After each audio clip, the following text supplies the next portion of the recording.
Kenapa banyak orang yang berbeda-beda dalam menjalankan agama ini?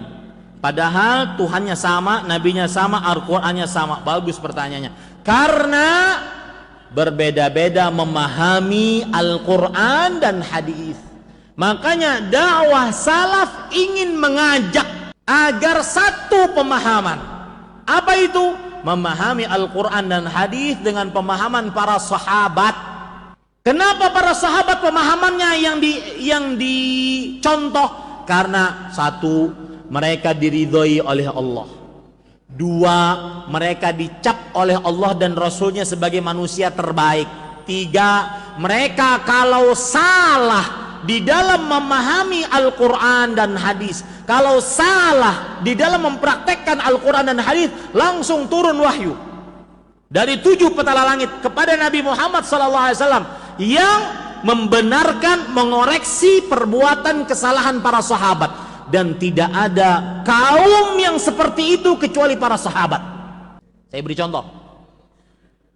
Ada seorang sahabat ketika junub, beliau berinisiatif junub pagi-pagi hari sebelum subuh, junub, bermimpi junub, tapi tidak ada air, nggak ada air, otomatis tidak bisa mandi. Maka akhirnya beliau berinisiatif. Apa yang beliau lakukan? Berguling-guling di pasir, seperti berguling-gulingnya kucing. Fatamarraga kama tamarragad dabbah, dalam hadisnya begitu. Maka beliau berguling-guling di pasir sebagai tanda bukti bahwasanya beliau mandi pasir. Kalau hadasnya hadas kecil kan bertayamum cukup. Ini hadas besar, maka beliau berpikiran, oh berarti harus mandi pasir. Sampai kabar tersebut kepada Rasulullah SAW, beliau cuma mengatakan, la yakfika an taqula biyadayka hakadha. Tidak, cukup kamu lakukan begini. Pegangkan tanganmu ke dinding, kemudian kalau ada debu maka tiuplah, kemudian usapkan ke wajahmu, kemudian usapkan ke kedua telapak tanganmu. Selesai urusan. Lihat, yang salah dibenarkan melalui wahyu. Itu tidak pernah terjadi kecuali siapa? Kepada kaum siapa? Sahabat. Makanya saya mengajak kepada kaum muslimin, ayo ke ajaran salaf. Apa maksudnya? Memahami Al-Quran dan hadis dengan pemahaman siapa? Para sahabat. Apa salahnya mereka? Diridhoi oleh Allah, manusia terbaik, kuntum khairu ummah. Kalian wahai para sahabat adalah sebaik-baik umat. Kalau salah dibenarkan dari dengan wahyu. Yang keempat, orang Arab paling paham tentang bahasa Arab dibandingkan orang kita. Yang kelima, langsung gurunya Rasulullah SAW. Yang keenam, beliaulah pelaku sejarah. Hadis itu turun, ayat itu turun.